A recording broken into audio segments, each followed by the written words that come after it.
Karma, we've all heard that word thrown around so casually, haven't we? That's karma for you, people say often with a smirk when something bad happens to someone who seemingly deserves it. It's become almost a punchline, a cosmic boomerang that we believe will serve justice where we can't. But what if I told you that this understanding of karma is not just incomplete, but dangerously misleading? What if I told you that the concept of karma isn't just about balancing the scales of justice, but that it has a much deeper, darker side, one that has the power to trap you in cycles of suffering, even when you think you're doing everything right? That's what I want to talk to you about today. My journey with understanding karma didn't just take me to a place of peace and clarity, it took me through some of the darkest corners of my own soul. And those shadows of karma, they transformed my perspective on life forever. It's not the kind of transformation that comes with a neat, happy ending, but one that shakes the foundation of everything you thought you knew. By the end of this, I promise you'll never look at karma the same way again. Click subscribe to this channel to get more profound spiritual lesson. Let's start with the basics, the version of karma most of us are familiar with. Karma, in its simplest form, is the law of cause and effect. Whatever you do, good or bad, will come back to you in some form. If you put out positive energy, that positivity will return to you. If you harm others, harm will eventually find its way back to you. It sounds simple, right? But here's where things get tricky. This basic understanding of karma assumes that the universe operates like some kind of moral accountant, tallying up your good deeds and bad deeds, and then paying you back in kind. But life isn't that neat, is it? Think about your own life for a second. Have you ever done everything right, been kind, worked hard, helped others only to be met with hardship, suffering, or betrayal? And on the flip side, haven't you seen people who seem to live selfishly, who harm others, and yet continue to succeed without consequence? It's confusing, isn't it? If karma is this cosmic justice system, why don't things balance out the way we expect them to? Why doesn't good always bring good, and bad always bring bad? This is where we start to uncover the dark side of karma. You see, karma isn't just about what happens on the surface. It's not a simple transaction. Karma is about the energy we carry within ourselves, and this energy can be far more complex than just good or bad actions. Karma is, at its core, a system of bondage. Yes, bondage. It's a system that keeps us trapped in cycles, sometimes for lifetimes, based on the patterns of energy we've created in the past. And here's the kicker, these cycles don't just operate on the level of moral right and wrong. They operate on the level of consciousness. Let me explain what I mean.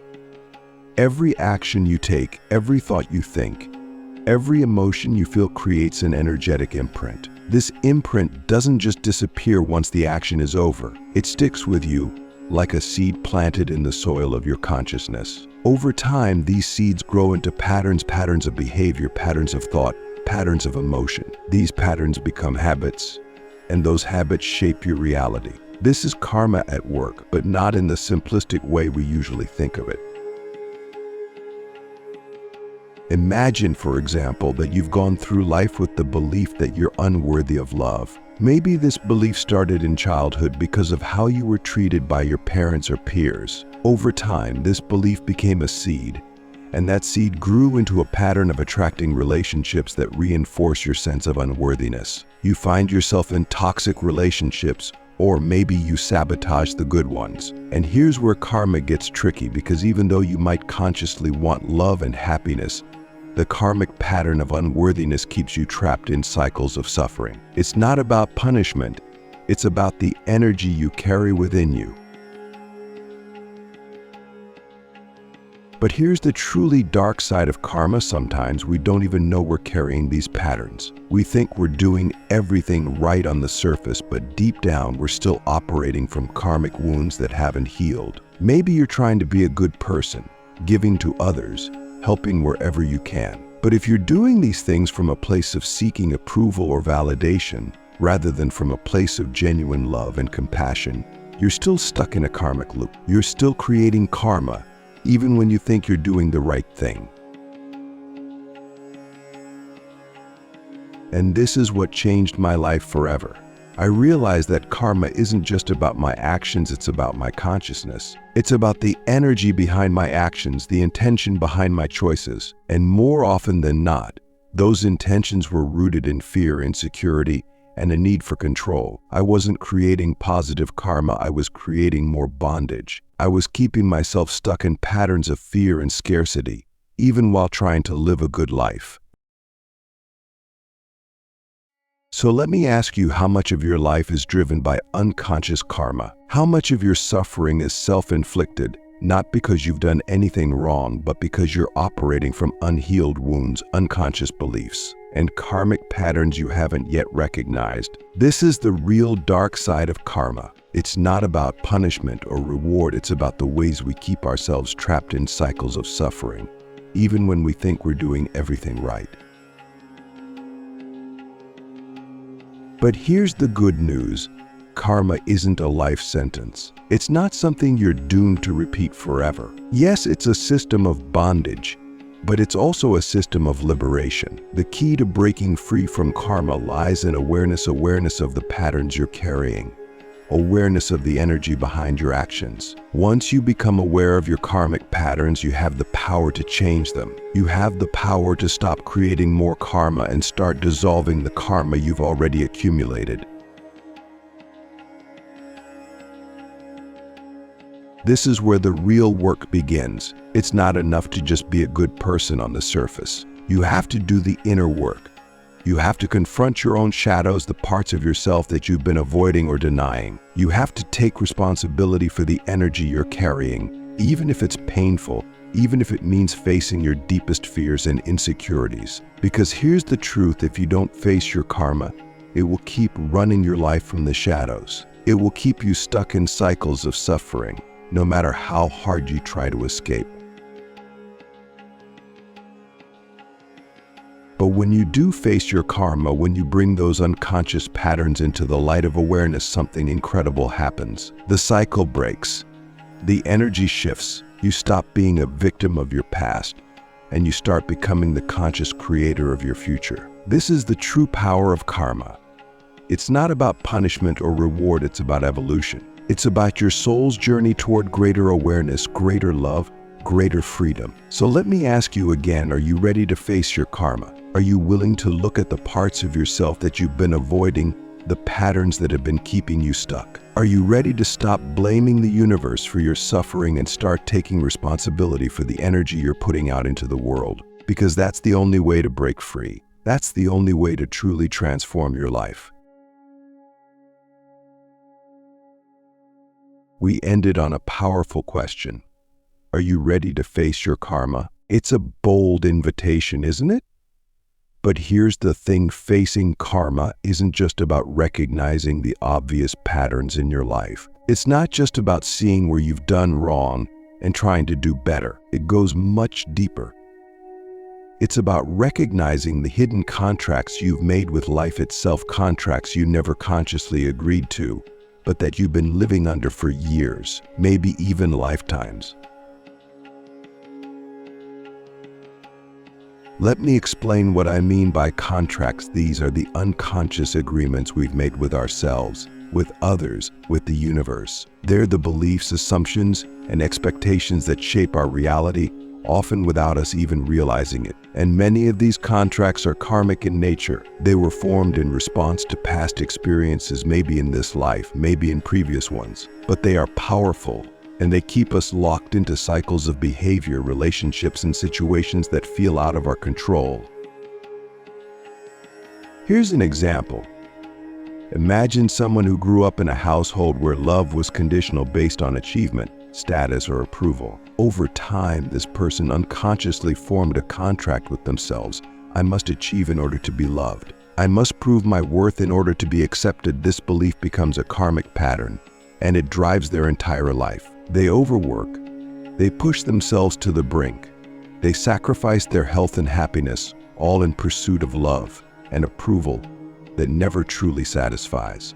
On the surface, it might look like they're doing everything right, they're successful, they're hardworking, they're admired by their peers. But underneath, they're trapped in a karmic cycle of seeking validation from external sources, never realizing that the love they truly seek can only come from within. This is the hidden contract at play, keeping them bound to a life of striving, stress, and self-doubt. And here's the dark side of this karmic contract. It's invisible until you become aware of it. You can't break a contract you don't know exists. You'll keep repeating the same patterns, attracting the same kinds of relationships, and facing the same challenges over and over again, wondering why life isn't going the way you want it to. And the more you resist these patterns, the tighter the karmic knots become.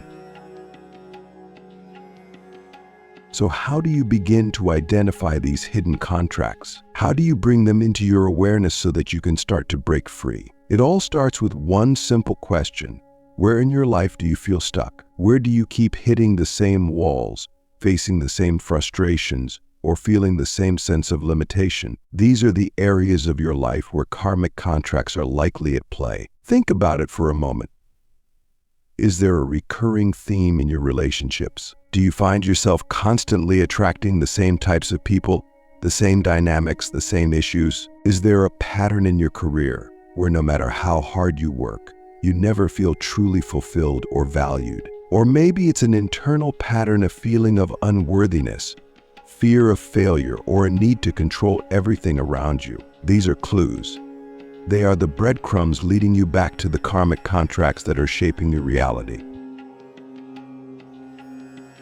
But here's the thing, just recognizing these patterns isn't enough. You have to go deeper. You have to ask yourself, what is the underlying belief or assumption that's keeping this pattern alive? What contract have I made with myself, consciously or unconsciously, that is keeping me stuck in this cycle? And this is where things get uncomfortable, because sometimes the beliefs we uncover are painful. Sometimes they're rooted in deep wounds of betrayal, abandonment, rejection, or fear. But unless we face these wounds, unless we bring them into the light of awareness, they will continue to run our lives from the shadows. This is the true dark side of karma. It operates in the unconscious, in the places we don't want to look, in the stories we tell ourselves to avoid facing the truth. But here's the paradox. It's precisely by facing these uncomfortable truths, by shining a light on the dark corners of our consciousness, that we begin to dissolve karma. Karma isn't a punishment, it's an invitation to heal. It's the universe's way of showing us where we are out of alignment, where we are living in fear instead of love, where we are holding on to beliefs that no longer serve us. So let me ask you, what are the beliefs you've been holding on to that are keeping you stuck in karmic cycles? What are the contracts you've made with yourself that are limiting your potential, your happiness, your freedom? Are you willing to face them, even if it's uncomfortable, even if it means letting go of the identity you've built around them? Because here's the truth, breaking free from karma isn't about trying to be a better person. It's about releasing the beliefs, assumptions, and patterns that are keeping you from being your true self. It's about stepping into a higher level of consciousness where you are no longer bound by the limitations of your past, but are free to create a new reality, one that is aligned with your soul's highest purpose. But here's the catch, and this is where karma's dark side becomes even more insidious. Sometimes, even when we become aware of our karmic patterns, we resist letting them go. Why? Because they're familiar, they're comfortable. Even though they cause us pain, they also give us a sense of identity, a sense of control. We become attached to our suffering because it's what we know. We hold on to our karmic contracts because they make us feel safe, even as they keep us trapped. This is where the real work begins. It's not enough to simply recognize your karma. You have to be willing to let it go. You have to be willing to step into the unknown, to release the old stories, the old identities, the old ways of being that are no longer serving you. And this is where most people get stuck. Because letting go of karma means letting go of control. It means surrendering to the flow of life, trusting that the universe has a plan for you that is far greater than anything you could imagine. And that's terrifying, isn't it? We spend so much of our lives trying to control everything, our relationships, our careers, our futures, because we're afraid of what will happen if we don't. But here's the truth: control is an illusion. The more we try to control life, the more we create resistance. And the more we create resistance, the more we strengthen our karma. It's a vicious cycle, one that can only be broken through surrender. But surrender doesn't mean giving up. It doesn't mean becoming passive or indifferent to life's challenges. Surrender means releasing the need to control the outcome and trusting in the process. It means aligning yourself with the flow of the universe, rather than trying to force things to go your way. It means recognizing that life is always working for your highest good, even when it doesn't seem like it. And this is where the real liberation from karma begins. When you surrender to the flow of life, you stop creating new karma. You stop resisting what is and start embracing what could be. You step out of the old patterns, the old contracts, and into a new reality, one that is based on love, trust, and alignment with your soul's purpose.